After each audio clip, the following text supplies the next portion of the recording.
মানুষের মধ্যে ছোট একটা সমস্যা আছে, সে কখনো নিজের নিন্দা নিজে শুনতে পায় না। যদি কেউ তার বিষয়ে খারাপ কিছু বলে, সে সহ্য করতে পারে না। সে সবসময় ভয় পেয়ে থাকে যে এই যে আশেপাশে মানুষগুলি, তারা তার বিষয়ে খারাপ কিছু ভেবে না নেয়। আর যদি সে জানতে পারে যে তার পিঠ পিছে তার বিষয়ে খারাপ কেউ কিছু বলছে, তখন সে দুঃখী হয়ে যায়। এবার এই কারণে কি আপনার দুঃখ পাওয়া উচিত?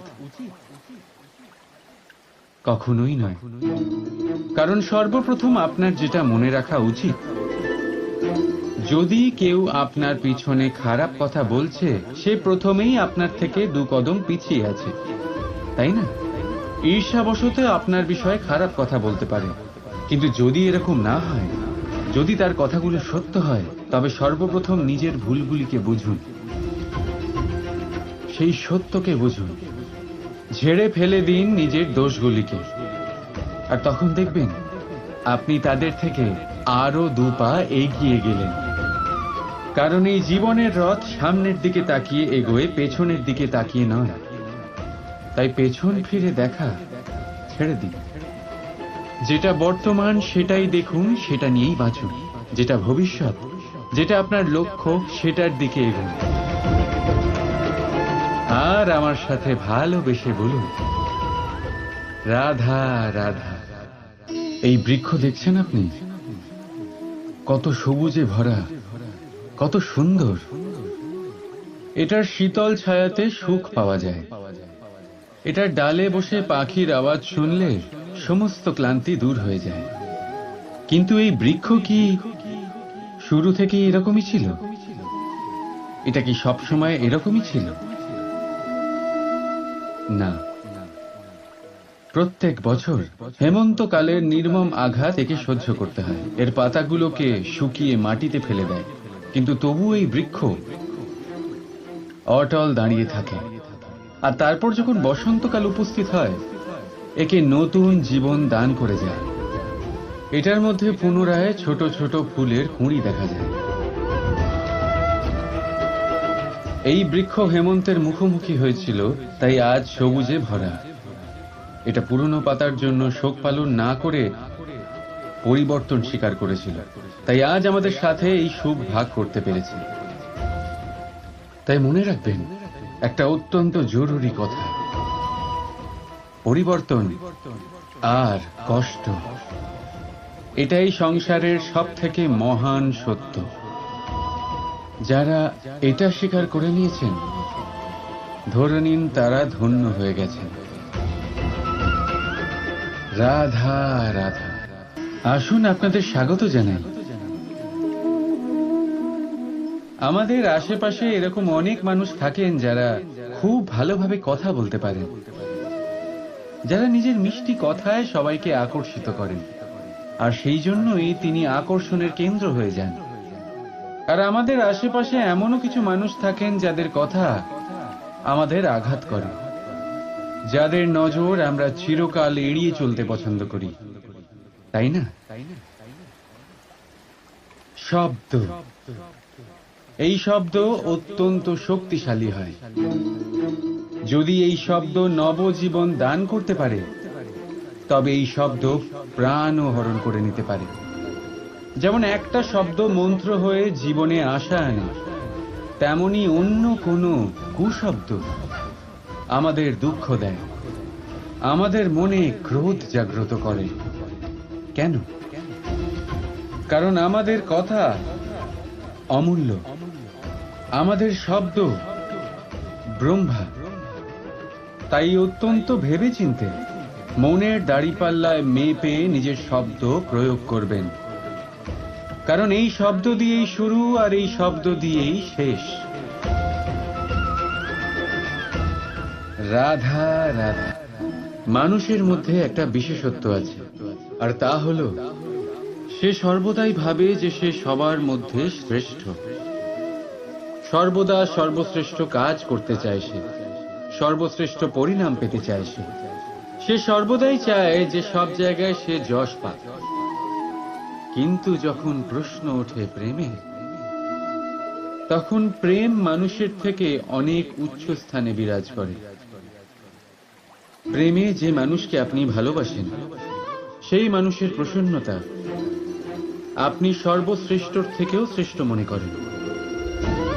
সেই ব্যক্তির কাছে হেরে গেলে মনে তিক্ততা নয়, ঠোঁটের কোণে হাসি আসে। যাকে আপনি ভালোবাসেন তাকে হারিয়ে যদি আপনি জেতেন, তবে সেটা জিত নয়, এটা সবচেয়ে বড় হার। তাই সিদ্ধান্ত আপনার। আপনি কি চান? আপনি কি চান প্রেমের জয় হোক, নাকি আপনি চান আপনার জয় হোক? রাধা রাধা। প্রেম। দাদা আমাকে সর্বদাই জিজ্ঞেস করে যে কানাই, এই প্রেম আসলে ঠিক কি? মানলাম যে এটা সমর্পণ, মানলাম এটা একে অপরের মধ্যে হারিয়ে যাওয়া, কিন্তু এর অনুভূতি কিরকম, এর অনুভব কিরকম? দেখুন, প্রেম কি তা সম্পূর্ণরূপে বোঝানো কানাইয়ের সাধ্য তো অবশ্যই নয়, কারণ এই প্রেম এতটাই মহান। কিন্তু প্রেমের বিশুদ্ধ অনুভূতির বিষয়ে আমি বলতে পারি নিজের অনুভূতি থেকে। দেখুন, প্রেম হলো সেই রং যা জীবনে মধু ভরে দেয়। প্রেম সেই ভাবনা যা মুহূর্তের মধ্যে মুখে হাসি এনে দেয়। প্রেম সেই ফুল যা মনের বাগান ভরিয়ে রাখে। প্রেম সেই চিন্তা যা মুহূর্তের মধ্যে আপনাকে সংসারের সবচেয়ে সম্পন্ন ব্যক্তি করতে পারে। এই প্রেম হলো তাই যা তপ্ত মরুভূমিতে আপনাকে জীবিত রাখতে পারে। এই প্রেম তাই যা আপনার আত্মাকে তৃপ্ত করে। এই প্রেম হলো তাই যা আপনার মুখে হাসি এনে দেয়, যেমন এখন এই মুহূর্তে রাধা আমার মুখে নিয়ে এসেছে। অদ্ভুত এই প্রেম। তাই আসুন আর ভালোবেসে বলুন, রাধা রাধা। প্রদীপ। এই প্রদীপকে জ্বালানোর জন্য কিসের প্রয়োজন হয়? সলতে, ঘি, আগুন, ব্যাস? না, আসলে বাস্তব রূপে সত্যি এটাই যে এটা জ্বালানোর জন্য বায়ুর প্রয়োজন হয়। বায়ু জানা শুধুমাত্র আমাদের প্রাণদান করে, বরং এই আগুন জ্বালাতেও আমাদের সাহায্য করে। এবারে দেখুন,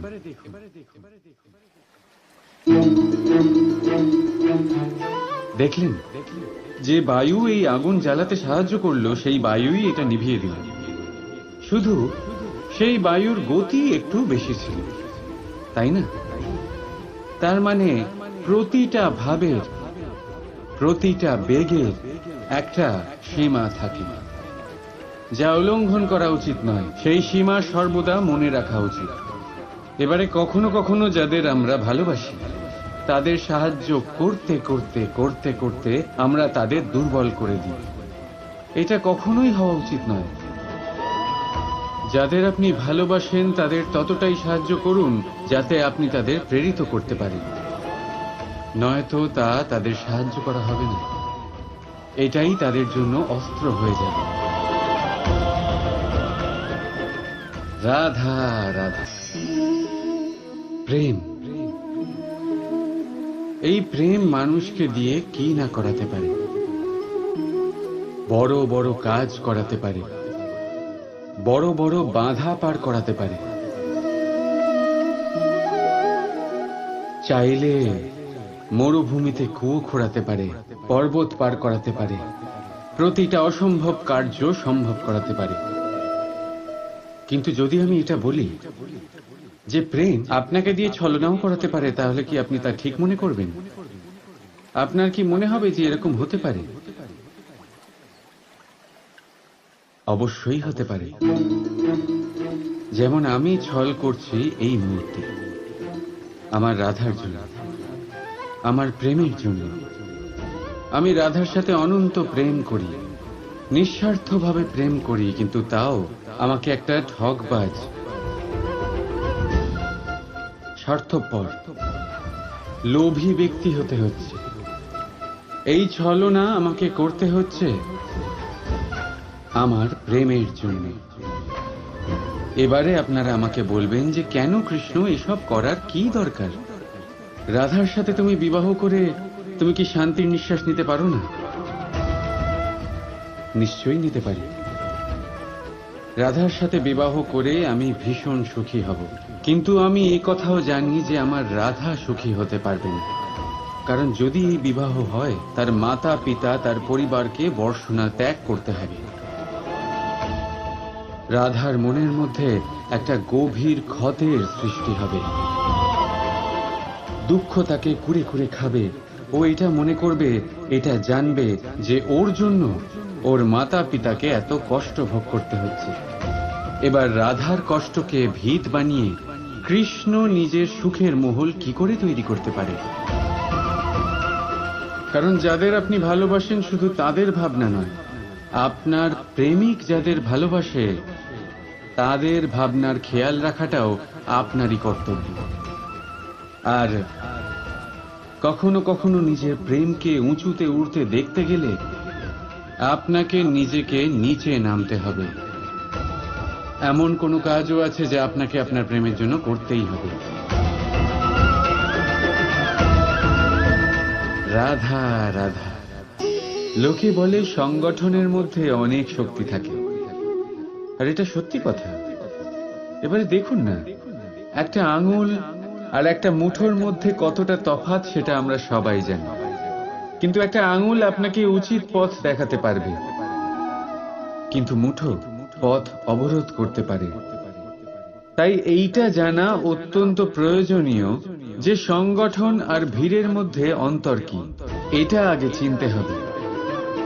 সংগঠন সেটাই যেখানে আপনার ব্যক্তিত্ব আছে, নিজের পরিচয় আছে। শুধু শক্তি অর্জন করার জন্য ভিড়ের সঙ্গ দেওয়া একেবারেই ঠিক নয়। কারণ এই ভিড় যদিও বা আপনাকে শক্তি প্রদান করবে, কিন্তু আপনার থেকে আপনার নিজস্বতা ছিনিয়ে নেবে। সেই জন্য সংগঠনে অবশ্যই থাকুন, কিন্তু আপনার ব্যক্তিত্ব আর আপনার পরিচয় এদের কোনোদিনও হারাবেন না। রাধা রাধা। চলুন আপনাকে একটা প্রশ্ন করি, সব থেকে সুস্বাদু ফল কোনটা? এবার কেউ বলবে আম, তো কেউ বলবে সীতাফল, কেউ বলবে আঙুর। আর তা কেন বলবে না? প্রত্যেক ব্যক্তির নিজের নিজের রুচি আছে, নিজের নিজের স্বাদ আছে। কেউ এটাও বলতে পারে যে ভাগ্যের জোরে যে ফল পাওয়া যায় সেটাই সব থেকে ভালো। এবার রুচি যাই হোক না কেন, যেমন খুশি হোক না কেন, সব থেকে মিষ্টি ফল হলো সেটাই যা পরিশ্রম করে অর্জন করা হয়। এবারে দেখুন না, তিল তিল যোগ করে অল্প অল্প জমিয়ে আপনি আপনার কুটির বানালেন, সেখানে থাকলেন, অসাধারণ। সেটার আনন্দটাই আলাদা। আর সেটার সামনে বড় বড় প্রাসাদের সুখ মিলিয়ে যায়। এটা কেন হয়? এটার উত্তর অত্যন্ত সহজ সরল। যখন আপনি পরিশ্রম করেন, মানসিক পরিশ্রম করেন, শারীরিক পরিশ্রম করেন, নিজের সমস্ত সময় সেটাতে নিয়োগ করেন, অবিরাম চেষ্টা করতে থাকেন, আর তারপর আপনি সেই ফল লাভ করেন। আর সেই ফলের মূল্য তো আপনারা জানেন। তাই মনে রাখবেন, পরিশ্রম অমূল্য, তাই তার থেকে পাওয়া ফলও তুলনাহীন। তাই পরিশ্রম করতে থাকুন, অবিরাম চেষ্টা করতে থাকুন, এই ফল অর্জন করতে থাকুন, আর জীবনে এই সফলতাকে প্রাপ্ত করতে থাকুন। আর আমার সাথে ভালোবেসে বলুন, রাধা রাধা। আমাদের মধ্যে এমন কজন আছে যারা ভয়তে ভীত হয়ে পড়ে, কোনো বৃহৎ কার্য করার আগে মনের সামঞ্জস্য হারিয়ে ফেলে? মোটামুটি সবাই, তাই না? প্রত্যেক ব্যক্তির মনেই এই ভয় জাগ্রত হয়। তবে এর অর্থ আমার দৃষ্টিভঙ্গি দিয়ে মনে হয় এই ভয়ের অনুভূতি খারাপ নয়। কারণ যদি এই অনুভূতি খারাপ হতো, তাহলে কি ঈশ্বর এই অনুভূতি প্রত্যেক প্রাণীকে দিতেন? ভয় ভয়ের এই অনুভূতি আমাদের জন্য ভালো, অত্যন্ত আবশ্যক। মনে রাখবেন, যে কোনো কার্য করার আগে যদি মনে ভয় উৎপন্ন হয়, তাহলে এর অর্থ এই যে ওই কার্য করার সময় অনেক সংকটের সম্মুখীন আমাদের হতে হবে। আর সেই সংকটের সম্মুখীন হওয়ার জন্য আমাদের অত্যন্ত সাহসী হতে হবে। শুধুমাত্র এই কথা মনে রাখবেন, মনে সাহস জুগিয়ে এগিয়ে চলুন এই ভয়ের যাত্রাতে, কারণ এই ভয় আপনাকে আপনার লক্ষ্যে পৌঁছতে প্রেরণা যোগাবে, আপনাকে শক্তি প্রদান করবে। তাই এই ভয়ের দ্বারা ভয়ভীত হবেন না, এই ভয়কে জয় করুন। আর আমার সাথে ভালোবেসে বলুন, রাধা রাধা। প্রজাপতি আকাশে উড়ে বেড়ায়, সে সুন্দর ফুলের রস আস্বাদন করে, উন্মুক্ত উড়ে বেড়ায়, কিন্তু তারও বিপদ কম কিছু নেই। যেমন হলো পতঙ্গ, জন্তু এই প্রজাপতিকে নিজের আহার করে নেয়, তাকে এদের থেকে সাবধানে থাকতে হয়। সত্য হলো এটাই যে এই প্রজাপতি ততদিনই সুরক্ষিত থাকে যতদিন এদের পাখনা বৃদ্ধি পায় না। যখন এরা এদের খোলসের মধ্যে থাকে, যখন না কারো দৃষ্টি এদের উপর পড়ে আর না কোনো শত্রু এদের আঘাত করতে পারে, কিন্তু তখন তারা বন্ধ থাকে, অবিচল নিশ্চল থাকে। এই সুন্দর সংসার দেখার জন্য, এই সুন্দর আকাশ পাওয়ার জন্য তাকে তার সুরক্ষা ক্ষেত্র থেকে বাইরে বেরিয়ে আসতেই হয়। আর এটাই জীবনের নিয়ম। মানুষের সাথেও ঠিক এরকমই হয়। যদি মানুষ বিশ্রাম আর সুরক্ষা এদের বন্ধন থেকে না বেরোয়, তাহলে সে জীবিত অবশ্যই থাকবে, কিন্তু জীবন ধারণ করতে পারবে না। কারণ যদি জীবনে বড় কিছু করতে হয়, বড় কোনো কিছু পেতে হয়, সাফল্যের শিখর অবধি পৌঁছতে হয়, তাহলে সর্বপ্রথম আপনাকে নিজের সুরক্ষা ক্ষেত্র থেকে বেরিয়ে আসতেই হবে। এই আরামকে ত্যাগ করতেই হবে। তবেই আপনি সফল হতে পারবেন, তবেই আপনি এই প্রজাপতির মতো আকাশে উড়ে বেড়াতে পারবেন। রাধা রাধা।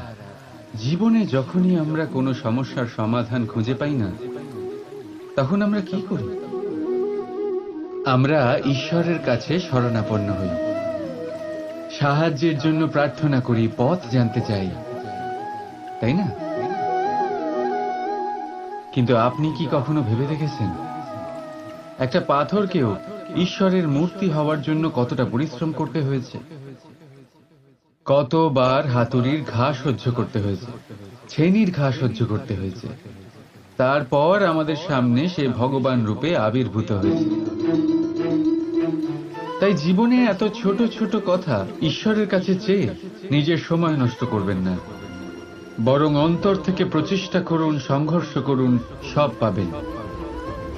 শুধুমাত্র একটা জরুরি কথা মনে রাখবেন, পরিশ্রম না করে কেউ কখনো মহান হতে পারেন না, ভগবানের মূর্তিও না। রাধা রাধা। মৎস্য, জলের রানী বলা হয় তাকে, জলের ধারায় জীবিত থাকে। সহস্র প্রকার মৎস্য হয়, কিন্তু সব মৎস্যের মধ্যেই একটা মিল অবশ্যই থাকে। জানেন সেটা কি? সেটা হলো যে মৃত মৎস্য স্রোতের সাথে বয়ে যায়, আর জীবিত মৎস্য ওই স্রোতের বিরুদ্ধে সাঁতার কাটতে সক্ষম হয়। তাহলে প্রেরণা নিন ওই মৎস্যের থেকে, যে নানান প্রতিকূলতার বিরুদ্ধে যাবার সাহস রাখে, যে স্রোতের বিরুদ্ধে যাবার অনর্গল চেষ্টা করতে থাকে। আপনিও শুনুন আপনার হৃদয়ের ধ্বনি, শুনুন আপনার মনের কথা, আর আপনার জীবনরূপী স্রোতকে বাধা নয়, লক্ষ্য বানিয়ে সামনে এগিয়ে চলুন। রাধা রাধা। পরিকল্পনা অত্যন্ত গুরুত্বপূর্ণ, এটা আমাদের জীবনে অত্যন্ত আবশ্যক, এটা আমাদের জীবনে। কিন্তু এই পরিকল্পনা ঠিক কতটা হওয়া উচিত, অর্থাৎ এই পরিকল্পনার সম্পর্কে কতটা চিন্তা করা উচিত, কতটা ভবিষ্যতের বিষয়ে চিন্তা করা উচিত। এবার দূরদর্শিতা অত্যন্ত বিশিষ্ট গুণ মানব জীবনে, কিন্তু দূরদর্শিতায় এতটাও মগ্ন হওয়া উচিত নয় যে কাছের জিনিসগুলোই নজরে না পড়ে। আজকের কথা বাদ দিয়ে শুধুই ভবিষ্যৎ নিয়ে চিন্তা করা অনুচিত। এবার দেখুন, পরিকল্পনা করুন, কিন্তু তার থেকে বেশি উপভোগ করুন। এই মুহূর্ত সম্পর্কে অবগত নয়, কিন্তু ভবিষ্যতের কথা আমরা চিন্তা করতে থাকি। আমি এটা অনুভব করতে চাই, ওইটা অনুভব করতে চাই, ওই আনন্দ প্রাপ্ত করতে চাই। এটা অনুচিত। পরিকল্পনা করুন, সংযত করুন, কিন্তু আজকে, বর্তমানকে, এই মুহূর্তকে, জীবনের বাস্তবিক আনন্দ এটা, আর জীবন যাপনের সব থেকে শ্রেষ্ঠ পথও এটা। আসুন আমার সাথে ভালোবেসে বলুন, রাধা রাধা। কখনো কখনো মনে এই ভাবনা আসতেই পারে যে ঈশ্বর আজ পর্যন্ত এত রূপে অবতীর্ণ হয়েছেন, এতবার এই পৃথিবীতে এসেছেন, তারপরেও এই সংসারে কোথাও না কোথাও এই পাপ বসবাস করে। এটার কারণ কি? এটার কারণ আমরা স্বয়ংই। যখন কোনো ব্যক্তি এই পৃথিবীর পথপ্রদর্শন করে, এই সংসারকে উচিত দিশা দেখায়, এই সংসারের মঙ্গল করে, আমরা সেই ব্যক্তিকে মানুষ থেকে ঈশ্বর বানিয়ে ফেলি। সেই ব্যক্তির পতন স্বয়ং আমাদের হাতেই হয়ে যায়, কারণ সেই ব্যক্তি তার শ্বাস প্রশ্বাসের জন্য হয় না। সেই ব্যক্তি হলো সেই ভাবনা যা সে এই সংসারকে প্রদান করেছে। আমরা সেই ব্যক্তির ভাবনাটারই অন্ত করে দিই। এটা উচিত নয়। আমরা ওনাকে প্রভু মেনে নিই। প্রভু মানার পর আমরা ওনার কাছে প্রার্থনা করি, হে প্রভু আমাদের সাহায্য করুন। যদি উনি প্রভুও হন, তাও উনি পৃথিবীতে এসেছেন মনুষ্য রূপে। যা কর্ম করেছেন, যা শক্তি প্রাপ্ত করেছেন, এই দেহ থেকেই প্রাপ্ত করেছেন। আপনাদের এটা বোঝানোর জন্য যে এই কাজ আপনিও করতে পারেন। যারা সৎ আত্মা থাকেন, তাদের জন্য সর্বশ্রেষ্ঠ শ্রদ্ধাঞ্জলি হলো এটাই যে আপনি তাদের পদচিহ্ন অনুসরণ করে চলুন। না ওনাদের স্মরণে থাকুন, না পুষ্পের মালা ওনাদের চরণে রাখুন, বরং তাদের ভাবনাকে অনুসরণ করে সেই ভাবনা নিয়ে এগিয়ে চলুন। এটা না শুধু আপনার জন্য, বরং সমগ্র সংসারের জন্য লাভদায়ক। তাহলে এটাই করুন, আর আমার সাথে ভালোবেসে বলুন, রাধা রাধা। যখন কঠোর রোদে আমাদের শরীর উত্তপ্ত হয়ে যায়, আমরা গরম অনুভব করি, তখনই যদি বর্ষা হয় আর বৃষ্টির জলের ফোঁটা আমাদের শরীরে এসে পড়ে, তখন কেমন অনুভূতি হয়? বর্ষার এই জলের ফোঁটা যখন ধরিত্রীতে পড়ে, তখন যে নাদ উৎপন্ন হয়, মনে হয় যেন এক সঙ্গীত। এমন এক সঙ্গীত যা স্থিরতার সাথে আমাদের বুঝিয়ে দেয় যে এই সূর্যের উত্তাপ, এই রোদ, তা চিরকালের জন্য থাকবে না। সূর্যের কিরণের যতই তেজ থাকুক, যখন বর্ষা আসবে, এই রোদের কিরণকে শীতল করবে। সূর্যের তেজ যতই বেশি হোক না কেন, কখনো না কখনো কালো মেঘ আসবে আর সূর্যকে ঢেকে দেবে। অর্থাৎ এই প্রকৃতি আমাদের শিক্ষা দেয় যে কারোর প্রকাশ, যে কারোর মেধা চিরকাল টিকে থাকে না। এবার যদি কথা বলি অন্ধকারের বিষয়ে, তবে রাত্রির কালো অন্ধকারকে একটা জোনাকির আলো পরাজিত করে। অর্থাৎ অন্ধকারও চিরকালের জন্য বজায় থাকে না। এটা কি আমরা বুঝলাম? তবে আপনাদের দুটো সহজ প্রশ্ন করব। জীবনে যখন কিছুই আপনাদের সাথে চিরকাল থাকবে না, তাহলে অহংকার কি নিয়ে? আর জীবনে যদি প্রত্যেক দুঃখ, বিপদ, সমস্যা একটা সময় পর আপনাকে ছেড়ে চলে যায়, তাহলে পরাজয় মানবেন কেন? এই দুশ্চিন্তা ত্যাগ করুন, এই অহংকার ত্যাগ করুন, আসক্তি ত্যাগ করুন, আর আমার সাথে ভালোবেসে বলুন, রাধা রাধা। ভোজন। এই সংসারে যেই হোক না কেন, কোনো মানুষ হোক, কোনো প্রাণী হোক, কোনো কীট হোক বা কোনো বনস্পতি হোক, প্রত্যেকের জন্য ভোজন অতি আবশ্যক। কারণ ভোজন থেকেই শক্তি পাওয়া যায়, আর সেই শক্তি দিয়েই সংসারের, আমাদের জীবনের সমস্ত কার্য করা যায়।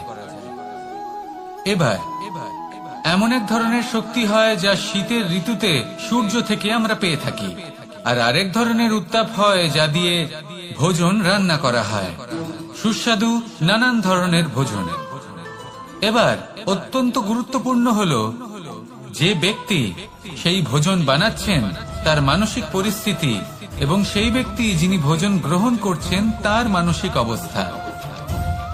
যখনই আপনি ভোজন বানাচ্ছেন তখন ভালোবাসার সাথে কাজটা করুন, ধন্যাত্মক ভাব নিয়ে, সৎ ভাবনার সাথে। কারণ আপনার এই মানসিক স্থিতি শক্তির আকারে সেই খাদ্যের সাথে মিলে মিশে যায়। আর যখনই আপনি ভোজন গ্রহণ করছেন তখন সদ্ভাবনার সাথে, প্রসন্নতার সাথে গ্রহণ করুন, ধন্যাত্মক ভাব নিয়ে। যদি আপনি প্রসন্নতার সাথে রান্না করেন, প্রসন্নতার সাথে খাদ্য গ্রহণ করেন, তাহলে আপনি প্রসন্নই থাকবেন, আর মন সুপ্রসন্ন হয়েই বলবে, রাধা রাধা। কখনো কোনো চাতক পাখিকে দেখেছেন? কথায় আছে যে বছরে মাত্র একবার সে তার তৃষ্ণা মিটিয়ে থাকে, আর তাও আকাশে ভেসে থাকা মেঘের দ্বারা ঘটানো বৃষ্টির জলের ফোঁটা থেকে। আর কোথাও থেকে সে তার তৃষ্ণা পূরণ করে না। সারা বছর সে নিদারুণ গরম সহ্য করে, তীব্র শীতও সহ্য করে, শুধু এই আশা নিয়ে যে বছরে একবার অন্তত সেই মেঘের ঘন ঘটা হবে, বৃষ্টি হবে, আর সে তার তৃষ্ণা নিবারণ করবে। এটা আসলে কি? এটা আসলে বিশ্বাস। সেই বিশ্বাস যে বছরে একবার সেই মেঘ আসবে তৃষ্ণা নিবারণ করতে। যেমন দেখুন, একটা সূর্যমুখী ফুল সারা রাত অন্ধকারের সাথে যুদ্ধ করে, কারণ তার বিশ্বাস যে ভোরবেলায় সূর্য তাকে অবশ্যই দর্শন দেবেন।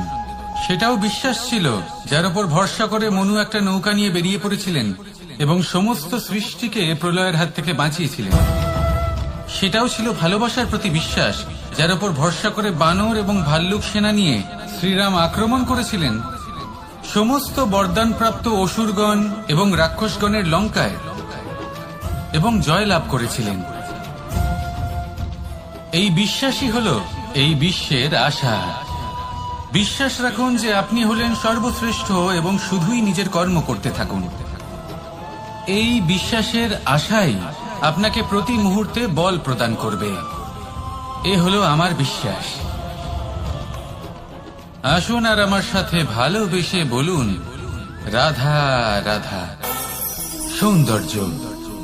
মানুষ নিজের সৌন্দর্যের বিষয়ে কতটা ভাবে, চায় যে সে সব থেকে বেশি রূপবান হবে, সব থেকে বেশি সুন্দর হবে, কিন্তু সৌন্দর্যের পরিভাষা কি তা কি সে জানে? কোন মাকে জিজ্ঞেস করুন, ওনার জন্য সৌন্দর্যের পরিভাষা ওনার সন্তান। কোন ভক্তকে জিজ্ঞেস করুন, ওনার জন্য সৌন্দর্যের পরিভাষা ওনার ভগবান। শ্রীরামকে জিজ্ঞেস করুন, ওনার জন্য সৌন্দর্যের পরিভাষা হল হনুমান। ভাঙা হানু, ফুলে যাওয়া মুখ, দেখতে গেলে উনি বানর, লম্বা লেজ, এত নিরীহ যে ওনাকে অমূল্য মালা দিলে সেটা ছিঁড়ে তার ভেতরে শ্রীরামকে খুঁজছিলেন। কিন্তু ওনার ভাবনা কত সুন্দর। উনি এটা বিশ্বাস করেন যে সংসারের যতই মূল্যবান জিনিস দিয়ে এই মালা তৈরি করা হোক না কেন, যদি এর মধ্যে শ্রীরাম না থাকেন তাহলে এর মধ্যে কোনো অর্থ নেই। সৌন্দর্য রূপে নয়, ভাবনায় নিহিত থাকে। যদি আপনি সৌন্দর্য প্রাপ্ত করতে চান তাহলে তা কর্মে নিয়ে আসুন, ভাবনায় এবং বিচারে নিয়ে আসুন। এই সৌন্দর্য আপনার সাথেই থাকবে। যদি আপনি সৌন্দর্যকে রূপের মধ্যে খোঁজেন তাহলে কিছুক্ষণের জন্য পাবেন, সেই সৌন্দর্য সময়ের সাথে হারিয়ে যাবে। সৌন্দর্য যদি পেতে চান, খুঁজতেই চান, তাহলে হৃদয় খুঁজুন, কর্মে খুঁজুন। মন প্রসন্ন হয়ে বলবে রাধা রাধা।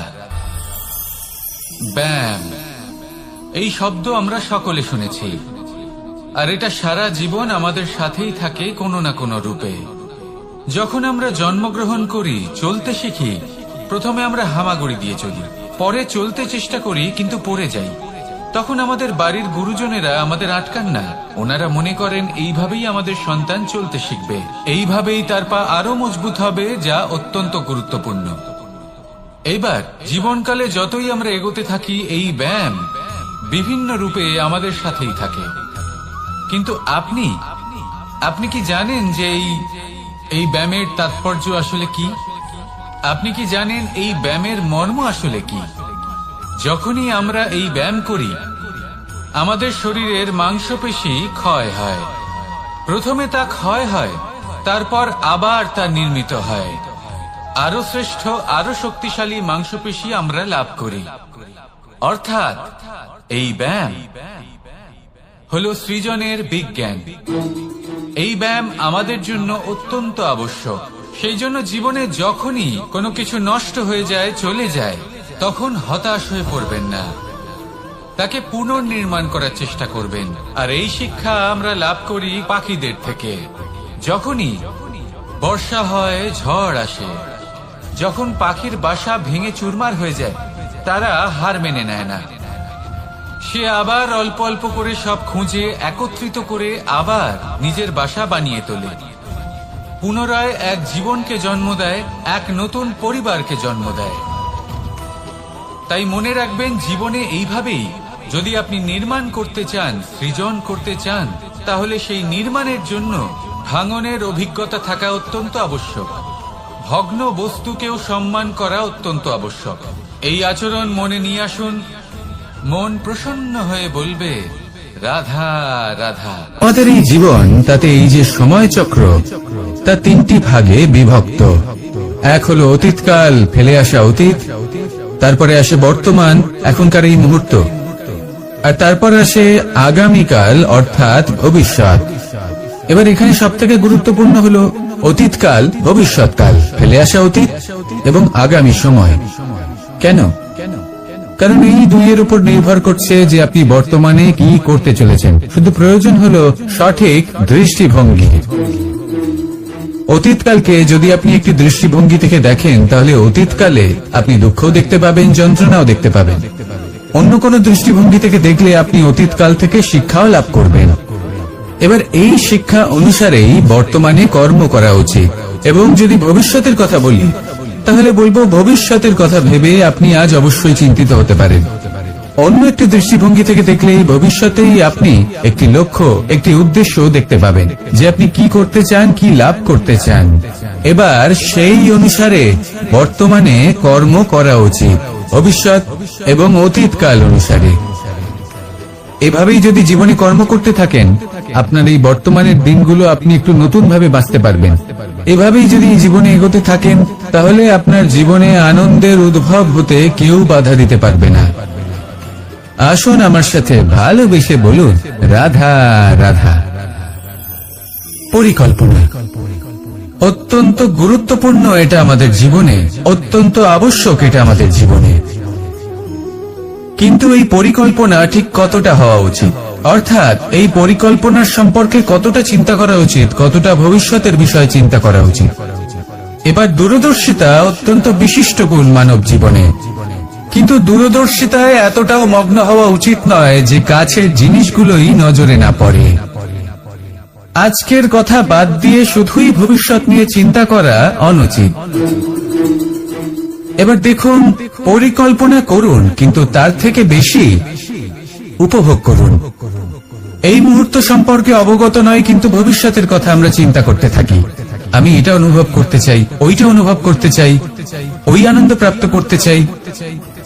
এটা অনুচিত।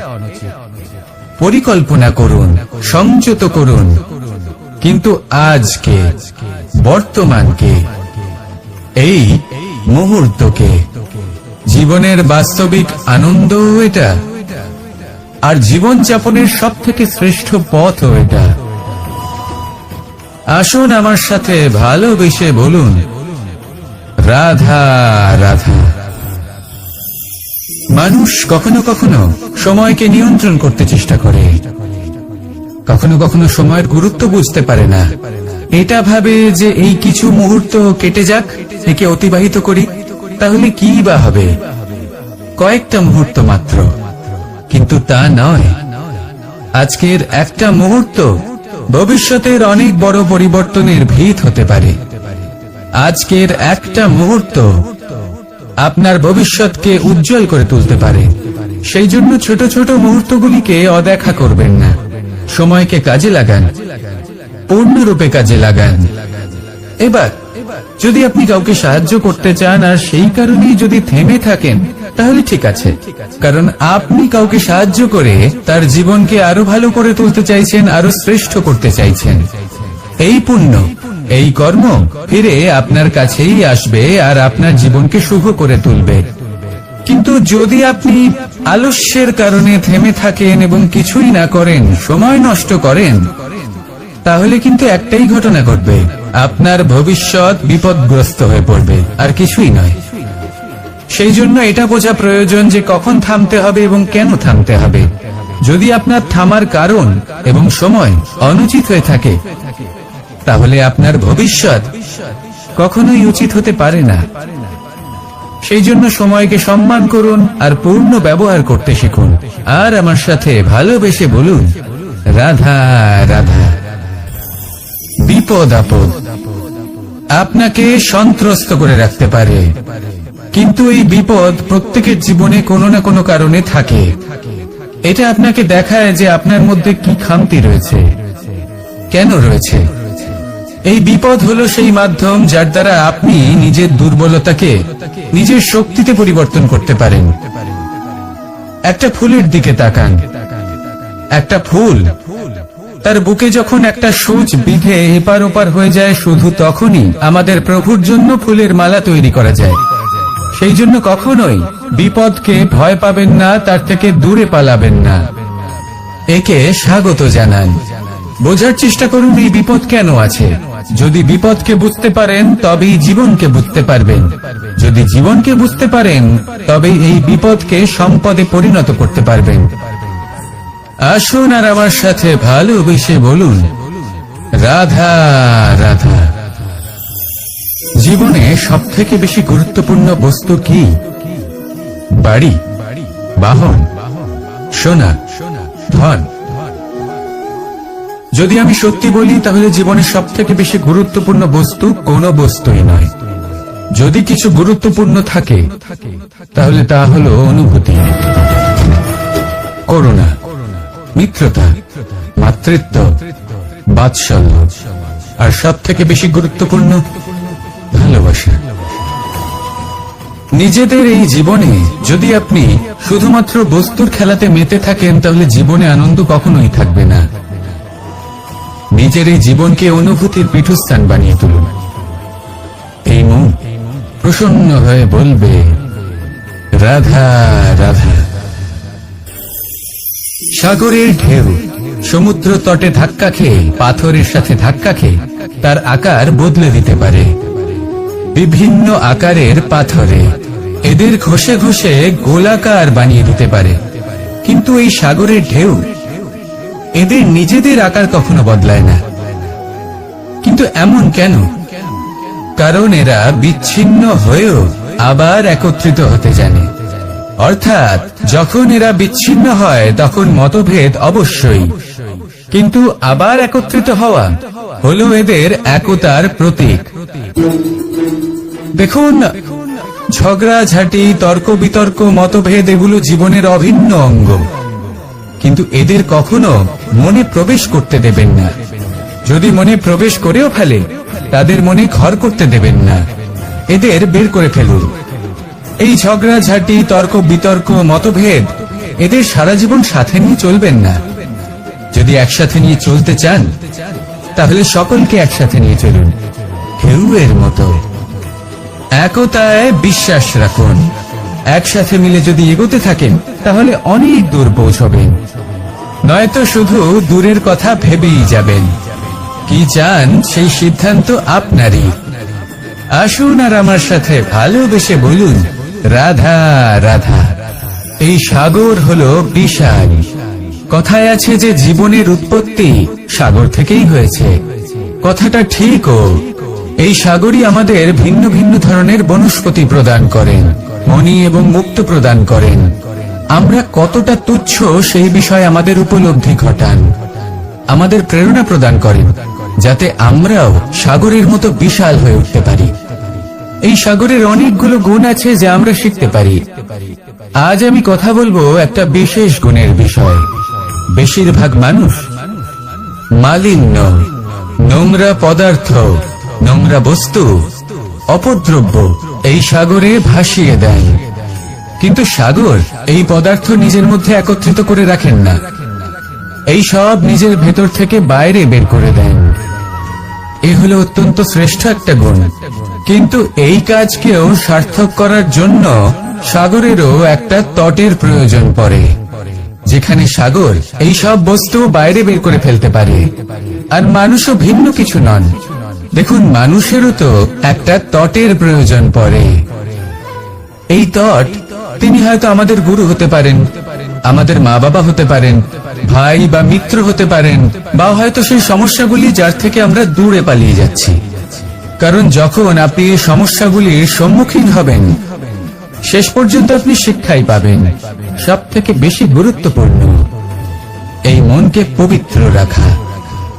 আর তার জন্য একটাই উপায় আছে, এই মন তার মন্থন করা। যদি এই মনের মন্থন করেন তাহলে পূর্ণরূপে পবিত্র হবেন। আর এই মন, আপনি তো জানেনই, প্রসন্ন হয়ে বলবে, রাধা রাধা। যদি আমি আমার চোখ বেঁধে কোনো একটা নির্দিষ্ট দিকে নিজের সমস্ত শক্তি প্রয়োগ করে ছুটে যাই, তাহলে কি হবে? আমি কোথাও ধাক্কা খেতে পারি, নিজের ক্ষতি করতে পারি, কোথাও পড়ে যেতে পারি, তাই না? অর্থাৎ এটা নিশ্চিত এই কাজ আমার করা উচিত নয়। কিন্তু আজকের দিনে প্রত্যেকটা মানুষ এই কাজই করছেন, তাই না? কোনো কাজ করার পূর্বে সেই কাজের বিষয়ে সম্পূর্ণ তথ্য কোথায় সংগ্রহ করছেন? শুধু এটুকু জানেন যে এই কাজটা করলে কত ধন অর্জন করবেন আর কত নাম হবে, আর ব্যাস সামনে এগিয়ে যান। এটা উচিত নয়। পূর্ণরূপে যে কোনো কাজ করার আগেই সেই কাজের বিশ্লেষণ করে নেওয়া উচিত, তা বুঝে নেওয়া উচিত, এবং সেই বিষয়ে অবশ্যই খেয়াল রাখা উচিত যে আপনার শরীর এবং আপনার মন এই কাজ করার জন্য কি প্রস্তুত রয়েছে। যদি তা না হয় তাহলে প্রথমে নিজেকে শুধরে নিন, তারপরে সেই কাজ করুন। যদি এইভাবে জীবনে সামনে এগোন, তাহলে সাফল্যের সম্ভাবনা জীবনে অনেক বেশি বেড়ে যাবে। তাহলে এটাই করুন, আর আমার সাথে ভালোবেসে বলুন, রাধা রাধা। আমরা জীবনে চলতে চাই, সামনে এগোতে চাই, কিন্তু কখনো কখনো এমন হয় যে আমরা আমাদের লক্ষ্য দেখতেই পাই না। আমরা চিন্তিত হয়ে পড়ি, ব্যতীত হয়ে পড়ি, আমরা কিছু বুঝতেই পারি না। এই মন অশান্ত হয়ে যায়। কিন্তু যদি আপনি থেমে যান, তাহলে নিজের পথ এবং নিজের লক্ষ্য থেকে সরে যাবেন। সেই জন্য চলতে থাকুন, থামবেন না। যতদূর পারবেন চলতে থাকুন, যতদূর দৃষ্টি যাচ্ছে চলতে থাকুন। তারপরেই দেখবেন পরবর্তী পথ আপনা থেকেই আপনার সামনে আসবে। কারণ আপনার দৃষ্টির সীমা থাকতেই পারে, দৃষ্টিভঙ্গির সীমা নেই। আপনার পথের সীমারেখা থাকতেই পারে, কিন্তু সেই পথে চলার সাহসের সীমা নেই। সেই জন্য নিজেকে অসীমিত করে তুলুন। এই সীমারেখা আপনা থেকেই দূর হয়ে যাবে, লক্ষ্য নিজে থেকেই দেখতে পাবেন, আর এই মন সুপ্রসন্ন হয়ে বলবে, রাধা রাধা। সম্পর্ক হলো আমাদের জীবনের একটি আধার। কিছু সম্পর্ক এমন যা আমরা জন্মসূত্রে লাভ করি, যেমন পরিবার, মা বাবা। কিছু সম্পর্ক আছে যে আমরা জীবনে অর্জন করে থাকি, তা সে প্রেমের হোক, স্নেহের হোক বা বন্ধুত্বের। এই সকল সম্পর্ক লাভ করার বা গড়ে তোলার 5টি ধাপ রয়েছে। প্রথম ধাপ, কোন ব্যক্তির সাথে আলাপ হওয়া, তার সাথে কথা বলা বা তাকে দেখা। দ্বিতীয় ধাপ, সে ব্যক্তিকে আমাদের ভালো লাগা। তৃতীয় ধাপ, আমাদের এটা চাইতে শুরু করা যে জীবনে এই ব্যক্তি যেন আমাদের বন্ধু হন, আমাদের জীবনে থাকেন, বা আমাদের কাউকে ভালোবেসে ফেলা আর এটা আমাদের ভাবা বা চাওয়া যে সেই ব্যক্তি যেন আজীবন আমার সাথে থাকেন, আমার জীবনে আমার সাথী হয়ে। চতুর্থ ধাপ, লাভ করা। এবার এই ধাপটি অনেক মানুষের পক্ষেই খুবই সরল হয়, বড়ই সরল ভাবে নিজেদের সঙ্গীকে লাভ করে থাকেন। কিছু মানুষের জন্য এই ধাপ অত্যন্ত কঠিন হয়ে থাকে। অনেক প্রতিকূল পরিস্থিতির উপর জয়লাভ করে তারা সঙ্গীকে লাভ করেন, কিন্তু লাভ অবশ্যই করেন। এরপরে আসে পঞ্চম, অন্তিম এবং সব থেকে গুরুত্বপূর্ণ ধাপ, সেটা হলো সেই সম্পর্ক পালন করা। এটা হলো এমন এক বিষয় যা প্রত্যেক মানুষের শেখা উচিত। যদি ব্যক্তি নিজের জীবনে সম্পর্ক রক্ষা করতে শিখে যান, তবে প্রত্যেক সম্পর্ক তার জীবনকে স্বর্গ করে তুলবে। আসুন আর আমার সাথে ভালোবেসে বলুন, রাধা রাধা।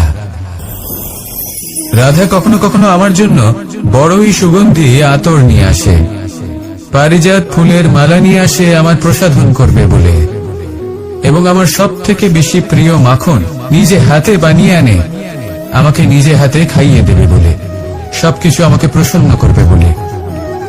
কিন্তু আপনি কখনো ভেবেছেন যে এই আতর কিভাবে বানানো হয়? সহস্র ফুলের পাপড়ি একসাথে পিষে নিতে হয়, তারপরে তার থেকে যে রস নিঃসৃত হয় সেই রস দ্বারাই আতর তৈরি হয়। অনেক সংখ্যক ফুলকে অসীম যন্ত্রণা ভোগ করতে হয়, তবে তারা আমার প্রসাধন সামগ্রী হয়ে উঠতে পারে। দুধ থেকে মাখন তৈরি করার জন্য কতটা পরিমাণ মন্থন সহ্য করতে হয় সেটা আপনি জানেন। ঠিক সেই রকমই হলো আমাদের জীবন। বিপদও আসে, কঠিন পরিস্থিতিও আসে, এর সম্মুখীন হতে শিখুন। মনে রাখবেন, আপনি হলেন সেই দুধ যাকে মন্থন সহ্য করতে হবে মাখন হয়ে ওঠার জন্য। মনে রাখবেন, আপনি হলেন সেই ফুলের মতন যাদের পিষ্ট হতে হবে সুগন্ধি আতর হয়ে ওঠার জন্য, যাকে সংসার পছন্দ করে। কখনো কখনো জীবনে আপনার সাথে খারাপ শুধুমাত্র এই কারণে ঘটে যাতে আপনার শ্রেষ্ঠ রূপ এই সংসারের সামনে আসতে পারে। শুধুমাত্র কঠিন পরিস্থিতি এবং বিপদকে একটা সুযোগ হিসেবে দেখার চেষ্টা করুন। আপনার জন্য এই সংসার বদলে যাবে, সংসারকে দেখার দৃষ্টিভঙ্গি পাল্টে যাবে, আপনার ভাগ্য পাল্টে যাবে, আর এই মন প্রসন্ন হয়ে বলবে, রাধা রাধা। কি অমূল্য, কি সুন্দর এই রত্ন। এবার ভেবে দেখুন, যদি আমি এই রত্নকে ব্যবহার করি আখরোট ভাঙার জন্য, তাহলে কি হবে? বা ভেবে দেখুন, এই রত্ন নিয়ে আমি যদি বন্ধুদের সাথে খেলা করতে শুরু করে দিই, তাহলে কি হবে? আপনি তো হাসবেন আমার ওপর, আপনি বলবেন, এত অমূল্য একটা রত্ন, এর দ্বারা কত দুঃখ দূর করা সম্ভব। এই মূল্যবান রত্নের আমি অপব্যবহার করছি। একদম ঠিক বলেছেন, আমি মেনে নিচ্ছি। মূল্যবান বস্তুর অপব্যবহার করা অনুচিত, কিন্তু আপনিও তো তাই করছেন, তাই না? ভেবে দেখুন, মানুষ এই সংসারের সর্বশ্রেষ্ঠ প্রাণী, আর মানুষের এই শরীর সব থেকে মূল্যবান রত্ন। এবার এর সাথে আপনি কি করছেন? অপব্যবহার করছেন না, নিজের স্বাস্থ্যের যত্ন নিচ্ছেন না, আপনি অনুচিত পথে চলছেন শুধুমাত্র ধন অর্জন করার জন্য, পাপ কাজ করছেন, কি না করছেন? এটা অপব্যবহার নয়? ভেবে দেখুন, আমরা এই মানব শরীরের সাথে কি করতে পারি। যদি এর আমরা সদ্ব্যবহার করি, তাহলে অনন্ত পুণ্য অর্জন করতে পারি, যার দ্বারা শুধুই নিজেকে নয়, বরং আমাদের আশেপাশের সকলকে সন্তোষ প্রদান করতে পারি। তাই সংকল্প নিন, এটাই যে মানব শরীরের আমি সদ্ব্যবহার করব, পুণ্যের পথে চলব, সকলের মঙ্গলের জন্য, সকলের প্রসন্নতার জন্য। এই কর্ম করুন, এই পথে চলতে থাকুন। এই মন সন্তোষ বোধের সাথে বলবে, রাধা রাধা। এই সংসারের সব থেকে বড় শক্তি আসলে কি? দৈহিক শক্তি, ভৌতিক শক্তি, রাজনৈতিক শক্তি, স্বর্ণের শক্তি, বিদ্যার শক্তি, নাকি মায়ার শক্তি? ভক্তির শক্তি নাকি নিরাশক্তির শক্তি? এই সংসারের সব থেকে বড় শক্তি হল হাসি মুখের। যদি আপনি এবং আমি এমন কোন সময় হাসতে পারি যেখানে মুখে হাসি আসা প্রায় অসম্ভব, তাহলে বিশ্বাস করুন এই সংসারে কেউ আপনাকে ভাঙতে পারবে না। এটা কিছুটা সেই রেশমের কীটের মতো, যে চারিদিক থেকে নিজেকে ঢেকে রাখে একটা খোলসের মধ্যে থাকে, কিন্তু জীবিত থাকে। এই হাসি মুখ এটা শুধুমাত্র একটা আবেগ নয়, এটা সংসারের যে কোনো অভাব দূর করে। অভাব আশার, অভাব বিশ্বাসের। এই হাসি আপনার অন্তরে আশার আলো জাগ্রত করে আর এই সংসারের হতাশা দূর করে দেয়। তাই কঠিন থেকে কঠিনতর পরিস্থিতিতেও মুখে হাসি বজায় রাখুন। এই শক্তি আপনার থেকে কেউ কাটতে পারবে না। আর যদি আপনার কাছে এই শক্তি থাকে, তাহলে অন্য কোনো শক্তি আপনাকে বাধা দিতে পারবে না। তাহলে হাসুন আর আমার সাথে ভালোবেসে বলুন, রাধা রাধা। ভীষ্ম একটা মহান নাম, দেবী গঙ্গার সুপুত্র। স্বয়ং বৃহস্পতি এবং পরশুরাম ছিলেন ওনার শিক্ষাগুরু। অত্যন্ত মহান যোদ্ধা ছিলেন, কিন্তু এই মহান যোদ্ধা ইনি ইতিহাসে আজ পর্যন্ত সেই সম্মান পেলেন না যার উনি যোগ্য ছিলেন। কারণ নির্বাচন। রাজ সিংহাসনের সেবা করার প্রতিজ্ঞা নিয়েছিলেন উনি।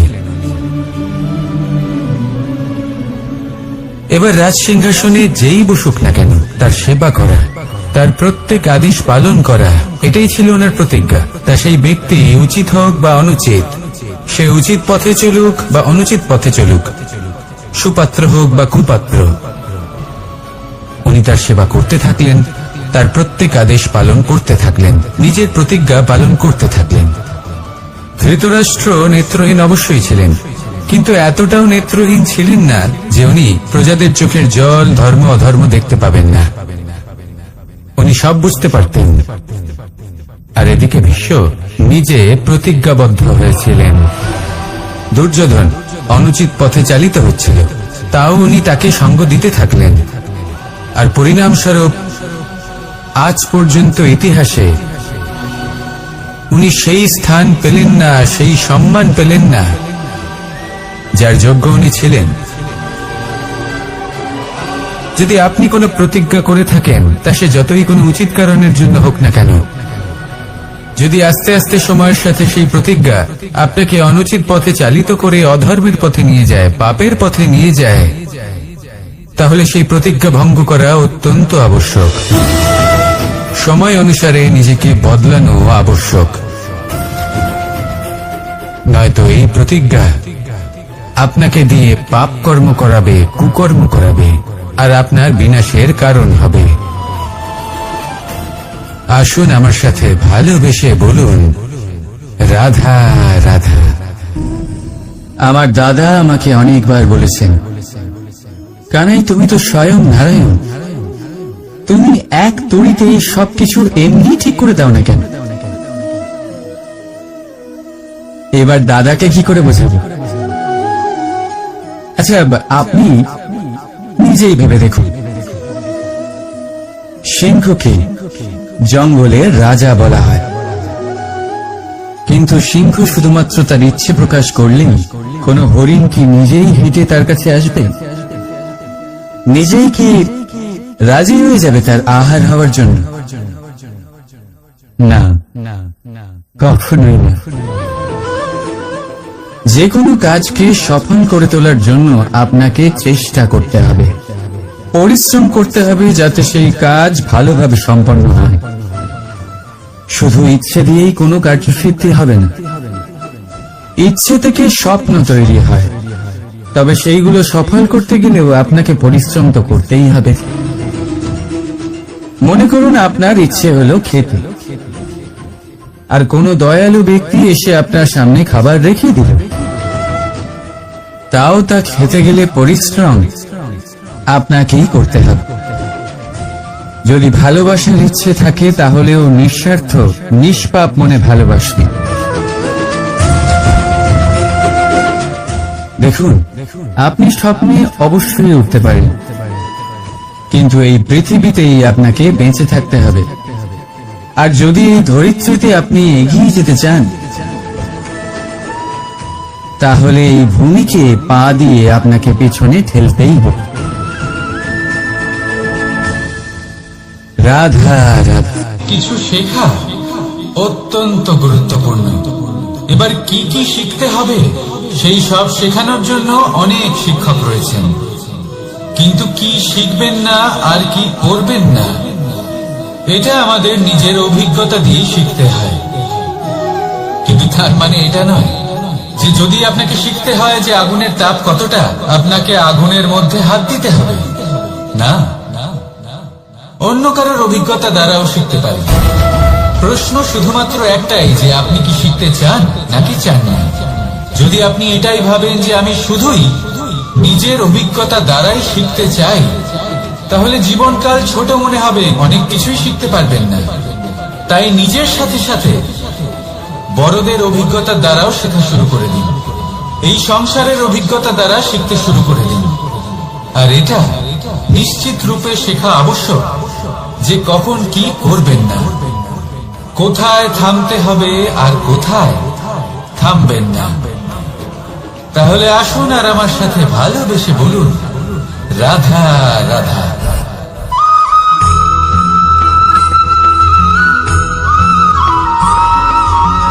এই সংসারে সব থেকে বেশি কোমল বস্তু হলো রেশম। এই রেশম এতটাই কোমল হয় যে এর পুরো একটা থান শুধুমাত্র একটা হাতে ধরা সম্ভব। কখনো ভেবে দেখেছেন এই রেশম কিভাবে হয়? একটি কীট তার লালার দ্বারা উৎপন্ন হয়। এই কীট সেই রেশমকে পাক দিতে থাকে, পাক দিতেই থাকে আর আস্তে আস্তে তার মধ্যেই জড়িয়ে পড়ে। শেষে ওর এই সুন্দর অমূল্য সৃষ্টি রেশমের এই সুতো তার নির্মাণ কার্য পূর্ণ হয়, কিন্তু তাতেই ও নিজে বন্দী হয়ে যায়। নিজেরই মায়াজালের এই বন্দী গৃহে নিজেই ফেঁসে যায়। এবার এই সুতোকে ব্যবহারযোগ্য করে তোলার জন্য এই কীটগুলিকে এই কবচের সাথেই ফুটন্ত জলে ফেলে দেওয়া হয়।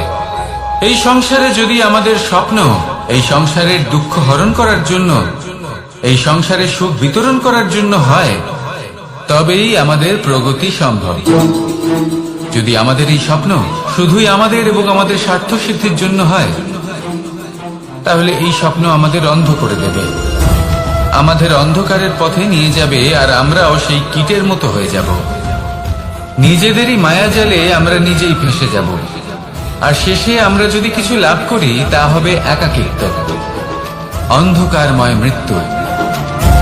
তাই স্বপ্ন অবশ্যই দেখুন, কিন্তু এমন ভাবে স্বপ্ন দেখবেন না যে তার এই বন্দিগৃহে আপনি নিজেই ফেঁসে গেলেন।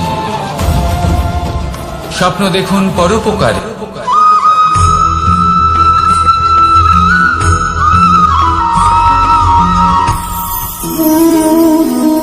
শক্তি এক অত্যন্ত বিচিত্র বস্তু, বা বলতে পারেন অনুভূতি। পিতা সবসময় চান যেন তিনি তার শক্তি পুত্রকে। আসুন আপনাকে সহজে বোঝাই। যদি আপনি সুপাত্র হন আর আপনাকে শক্তি দেওয়া হয়, তাহলে আপনি সেই শক্তির গুরুত্ব বুঝবেন, কোথায় সেই শক্তি প্রয়োগ করা উচিত সেটা বুঝবেন। আর এটা যেহেতু অর্জন করা শক্তি হবে, সেই শক্তির অপব্যবহার হবে না। কিন্তু যদি এই আপনি কুপাত্র হন আর যদি আপনাকে এই শক্তি দেওয়া হয়, তাহলে কি হবে? দেখতে গেলে এই শক্তি আপনি দান হিসেবে পেয়েছেন, তাই না আপনি এই শক্তির গুরুত্ব বুঝবেন আর না এর প্রয়োগ আপনি জানবেন। তার অপব্যবহার হওয়া সুনিশ্চিত। তাই যদি আপনি কোনো শক্তি অর্জন করতে চান, তাহলে আগে তার যোগ্য হয়ে উঠুন, পুত্র নয় পাত্র হয়ে উঠুন। আর আমার সাথে ভালোবেসে বলুন, রাধা রাধা।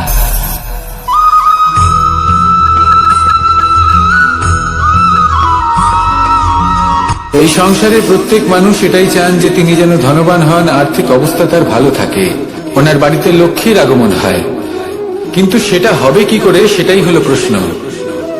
কেউ বলেন যে যদি পরিশ্রম করো তাহলে ধন অর্জন সম্ভব, কেউ বলেন যে যদি বিদ্যা লাভ হয় তবেই ধন অর্জন সম্ভব, কেউ বলেন যে যদি বলশালী হও তবেই সম্পন্ন থাকবে। ভালো কথা, যদি তাই হয়ে থাকে, তবে দিনমজুর সারা দিন পরিশ্রম করেন, তিনি কেন ধনী হন না? অনেকজন বিদ্বান মানুষ আছেন এই সংসারে, তারা কেন ধনবান হন না? অনেক সংখ্যক বলশালী ব্যক্তি আছেন, তাদের কাছে ধন নেই কেন? তাদের কেন ধনের অভাব হয়? আবার এমনও কিছু মানুষ আছেন যারা পরিশ্রম করেন, তারা দিনমজুর, কিন্তু তারা ধন অর্জন করতে পারেন। কিছু বিদ্বান ব্যক্তি আছেন যাদের কাছে অধিক মাত্রায় ধন রয়েছে, কয়েকজন বলশালী ব্যক্তি রয়েছেন যাদের কাছে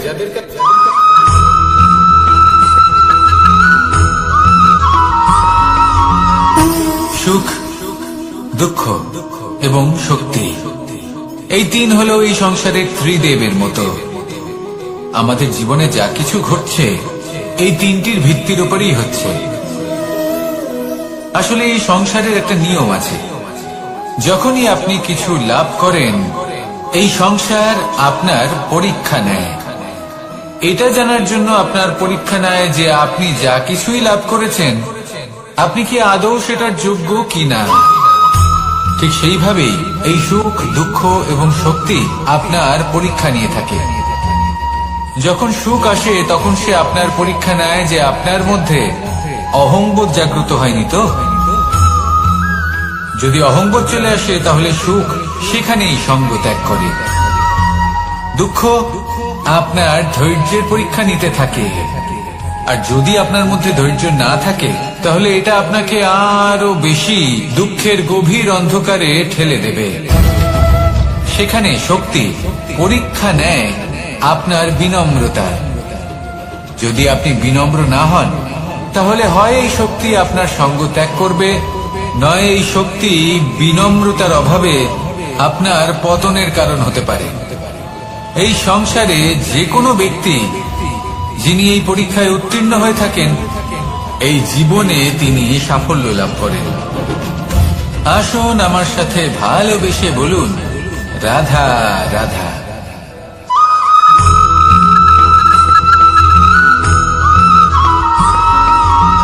পঞ্চতত্ত্বের মধ্যে দ্বিতীয় তত্ত্ব হল ধরণী, ভূমি, যাকে আমরা ধরণী মাতা বলি।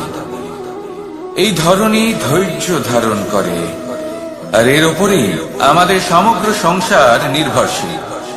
কারণ এই ভূমি সহ্য ক্ষমতা রাখে, এর সহ্য ক্ষমতা হল অপরিসীম। সন্তান যতই আঘাত প্রদান করুক না কেন প্রেম পূর্বক সহ্য করে, আর তার বদলে অমূল্য রত্ন প্রদান করে। সন্তান যদি হাল চালায় তাহলে তার বদলে তাকে অন্ন প্রদান করে। এটাই হলো ধরণী। এবার এর থেকে আমরা কি শিক্ষা পেতে পারি? এটাই যে কারোর জন্য কিছু করা বা কাউকে কিছু দেওয়া মনে কোনো কামনা ছাড়াই। আর এই কথাটা বুঝে যান, যদি কারোর জন্য কামনা না রেখে বা কোনো পাওয়ার আশা না রেখে কারোর জন্য কিছু করেন বা কারোকে কিছু দেন, যদি এটা আপনি শিখতে পারেন তবে আপনি ভালোবাসতে শিখে গেছেন। আর সেই জন্যই এই ধরিত্রীকে মাতা বলা হয়। কারণ মাতা শুধু উনি নন যিনি গর্ভে সন্তানকে ধারণ করেন, মাতা তো উনিও যিনি জীবন বাঁচতে শেখান, যিনি জীবন বাঁচার উদাহরণ প্রদান করেন। তাহলে ধরণীর থেকে এই নিঃস্বার্থ ভাব শিখুন, নিঃস্বার্থ ভালোবাসা শিখুন, আর এই ভালোবাসার সাথেই বলুন, রাধা রাধা।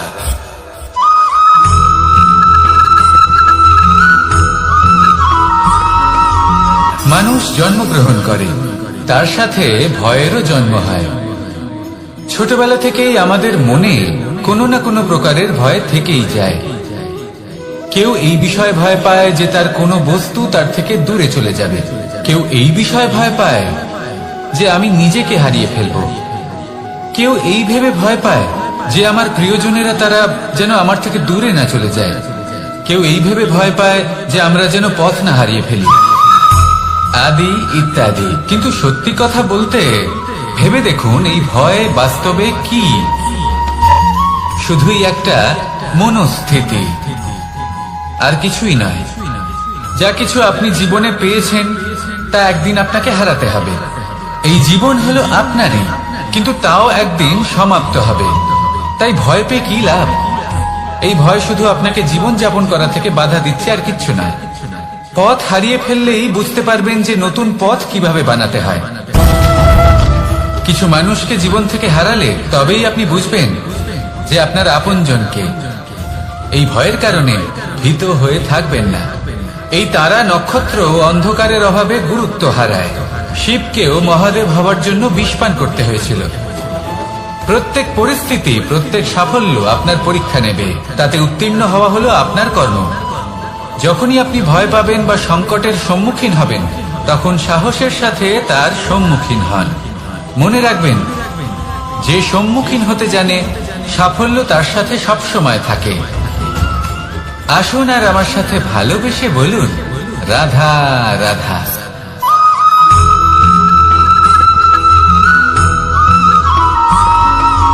জীবনে অগ্রসর হওয়ার জন্য আমাদের কাকে প্রয়োজন হয়?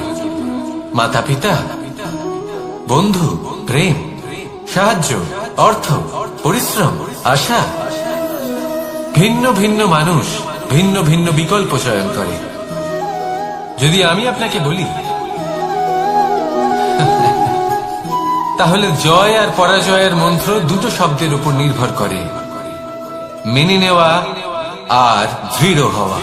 যদি মেনে নেন তাহলে হেরে যাবেন, যদি দৃঢ় হন তাহলে নিশ্চিত রূপে জয়ী হবেন।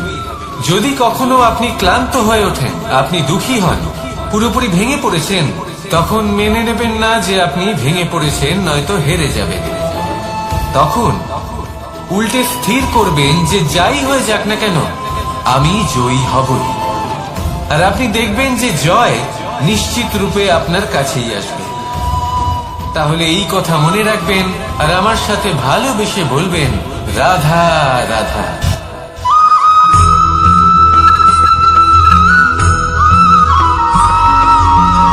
এই সংসারে কোনো বস্তু হোক বা ব্যক্তি হোক, তার একার গুরুত্ব কিন্তু খুব বেশি নয়। একটা উদাহরণ হিসেবে বৃষ্টির ফোঁটাকে ভেবে দেখুন। যদি একটি বৃষ্টির ফোঁটা হয় তাহলে তার খুব বেশি গুরুত্ব থাকে না, কিন্তু যখন সহস্র বৃষ্টির ফোঁটা মেঘের মধ্যে দিয়ে ঝরে পড়ে, তখন সেটা বর্ষার রূপ ধারণ করে। সেই বর্ষা যা এই প্রকৃতিকে শান্ত করে। সেইভাবেই পাথরের ছোট টুকরো, তার খুব বেশি গুরুত্ব থাকে না, কিন্তু যখন অসংখ্য পাথরের টুকরো একত্রিত হয় তখন তা পর্বতের আকার ধারণ করে। সেইভাবেই কিছু মানুষ যখন একত্রিত হন তখন তৈরি হয় পরিবার, কিছু পরিবার যখন একত্রিত হয় তখন তৈরি হয় সমাজ, যখন অনেক সংখ্যক সমাজ একত্রিত হয় তখন তৈরি হয় রাজ্য। এবার এই রাজ্যের সব থেকে গুরুত্বপূর্ণ ব্যক্তি হতে পারেন রাজা, কিন্তু তাও সেই রাজা একা কিছু করতে পারেন না। যুদ্ধ লড়ার সময় তারও নিজের সৈন্যদলকে প্রয়োজন পড়ে। কিন্তু এই সংসারে এমন একজন ব্যক্তি আছেন যিনি একাই সব কাজ করতে থাকেন, এবং সেই ব্যক্তি হলেন মা। আমাদের জীবনে একজন পিতার ভূমিকা কিন্তু নিঃসন্দেহে অমূল্য, কিন্তু আমাদের সকলের জীবনে যে ভূমিকা একজন মায়ের তা অন্য কারোর থাকে না। একজন মা একাই সন্তানকে বড় করতে পারেন, সংস্কারী করে তুলতে পারেন, তার জন্য পরিশ্রম করেন। আর এত কিছু কাজ করার পরেও তার কাজের জন্য তিনি প্রশংসা অবশ্য পান না। উল্টে যদি সেই সন্তান অনুচিত পথে চালিত হয়, অনুচিত কর্ম করে, তখন সেই মাকেই অপবাদের পাত্র হয়ে উঠতে হয়। আমাদের জীবনে মায়ের যোগদান কতটা সেটা বুঝুন। আপনাকে বড় করে তোলার জন্য উনি কতটা পরিশ্রম করেছেন সেটা বুঝুন। আজ থেকে, এখন থেকে, এই মুহূর্ত থেকে মাকে সম্মান করতে শিখুন। যখন সময় পাবেন, যখন সুযোগ হবে, তখন তার প্রশংসা করুন, ওনারও ভালো লাগবে। আর মায়ের এই মমতার জন্য, তার এই ভূমিকার জন্য আসুন সবাই মিলে আমরা তাকে প্রণাম করি। আর সকলে মিলে ভালোবেসে বলি রাধা রাধা।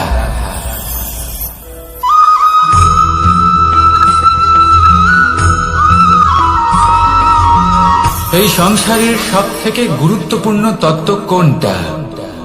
প্রথম হলো সময়। জন্ম থেকে মৃত্যু পর্যন্ত এই যে সময়, এটাই তো হলো জীবন।